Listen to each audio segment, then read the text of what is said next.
Ingram, this is Ingram Angle from Washington tonight. Just moments ago on Truth Social, Donald Trump revealed one of his first acts as president. This is a big one. On January 20th, as one of his many first executive orders, he will sign all necessary documents to charge Mexico and Canada a 25% tariff on all products coming into the United States. And it's ridiculous open borders. It's time for them to pay a very big price. Most of that, of course, focused on Mexico there. More on that later. Plus, Eric Trump will react to that and a lot more. But first, lawfare loses. That's the focus of tonight's angle. Well, he came in very hot against Trump. Good evening.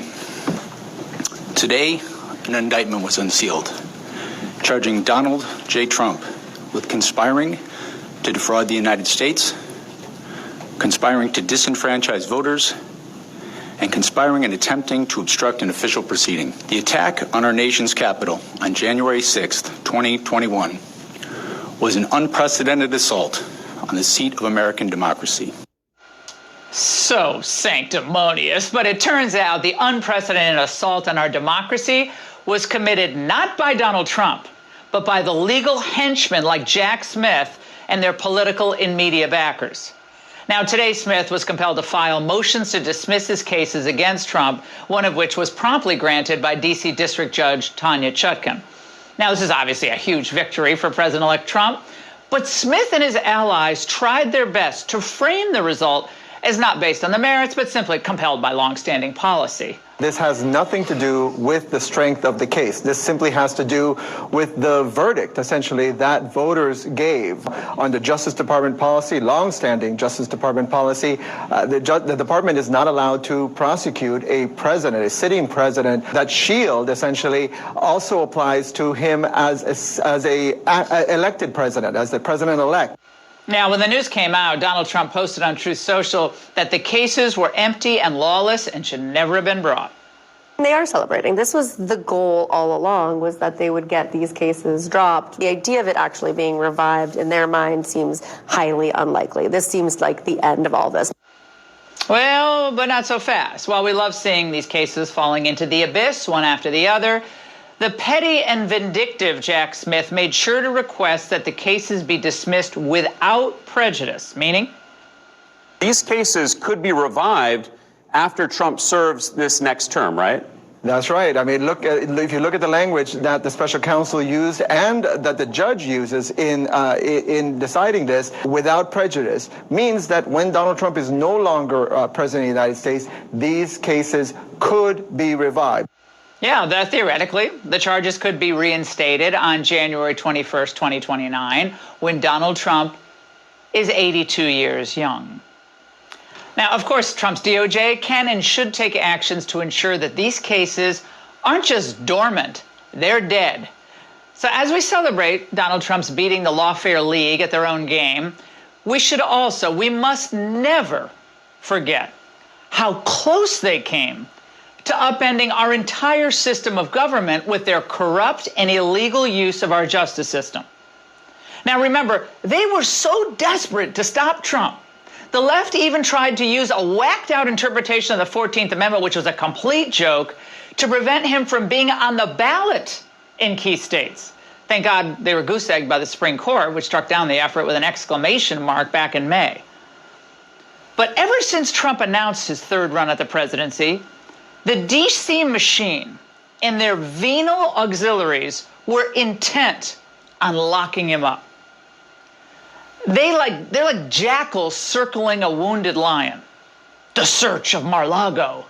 It just sends the message that there's no person in this country who's above the law. What we are seeing here is exactly what should be done. We need to recognize and praise Merrick Garland for following the rule of law. The message that it sends is really important, that even the former president of the United States can be held accountable and should be and will be. And Trump's aides and allies were forced to spend hundreds of thousands of dollars in legal fees.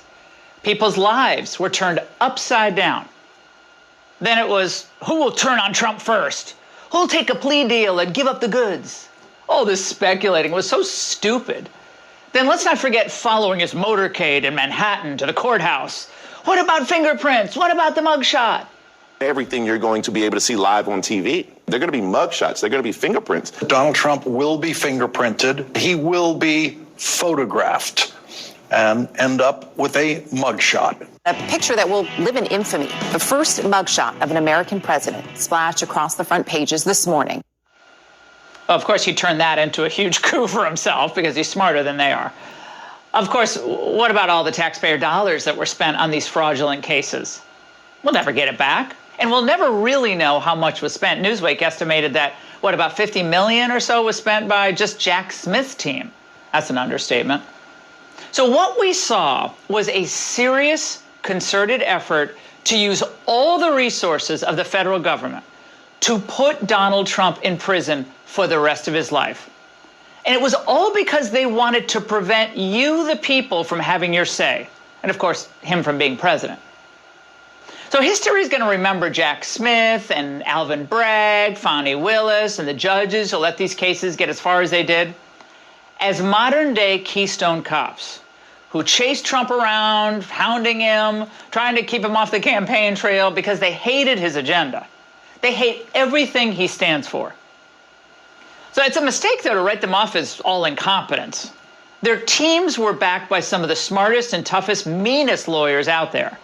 They worked nights and weekends and through holidays, all to put him behind bars and subvert this election. The only reason Donald Trump is not in jail now is because of you, the voters. And of course, Trump himself. Imagine if Trump wasn't Trump.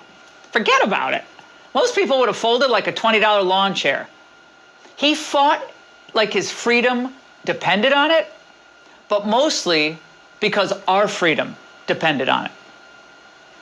If Harris had won, this sick weaponization of our justice system would have been validated. At least for now, it's on ice. But despite these setbacks, the angle does not believe the Democrats have given up on this lawfare strategy. In a statement reacting to the dismissal, Adam Schiff today ripped the system, saying, if Democrats, basically saying that the system itself failed the people, failed to do what it was supposed to do. And I'm telling you, if the Democrats somehow manage to take the House in 2026, and they could, it is highly probable that they will do everything in their power, stay with me here, to impeach Donald Trump again. You think I'm kidding? Well, we'll see. And if Democrats win in 2028, they're just going to resume the case that we're talking about tonight. And they'll probably try to go after Vance as well and anyone else connected to Trump. This is why the DOJ has to be cleaned out. I think Pam Bondi can do it. The Democrats and their never Trump poodles have done enormous damage to these institutions, and they will do it all again. They do not care.